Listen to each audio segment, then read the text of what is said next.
यह स्पेन और फ्रांस के बीच अदला बदली विवाह का दृश्य है। 4 साल की स्पेनिश राजकुमारी फ्रांस के राजा से शादी करेगी, जबकि 12 साल की फ्रांसीसी राजकुमारी स्पेनिश राजकुमार से विवाह करेगी। यह पहली बार है जब दोनों राजकुमारियां एक दूसरे से मिल रही हैं। समारोह दोनों देशों के राजदूतों की निगरानी में आयोजित किया गया।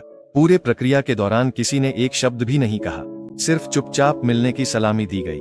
समारोह समाप्त होने के बाद दोनों राजकुमारियां एक दूसरे के देश के लिए रवाना हो गईं। लंबी और थकाऊ यात्रा के बाद स्पेनिश राजकुमारी मारिया फ्रांस पहुंची।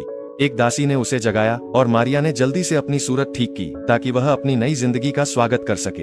हालांकि मारिया को यह उम्मीद नहीं थी कि लुइस उसके आगमन पर उसका स्वागत नहीं करेगा।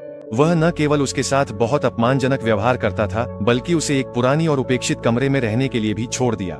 यहाँ तक कि एक और खड़े पहरेदारों ने भी बड़े घमंड से मारिया को चेतावनी दी कि यहाँ उसका स्वागत नहीं किया जाता। इससे 4 साल की छोटी बच्ची पूरी तरह से हैरान रह गई। वह कुर्सी पर स्थिर बैठी रही, अपने वतन और प्रियजनों को गहराई से याद करती रही। ठीक उसी समय लुइस की दादी अंदर आईं। उन्होंने मारिया का बहुत उत्साह के साथ स्वागत किया। उन्होंने मारिया की चिंता की और मारिया को थोड़ी सी गर्माहट का एहसास कराया। दूसरी ओर मोंट की फ्रांसीसी राजकुमारी भी स्पेन पहुंच गई। स्पेनिश राजकुमार ने उसका उत्साहपूर्वक स्वागत किया और यहाँ तक कि उसे एक उपहार भी दिया।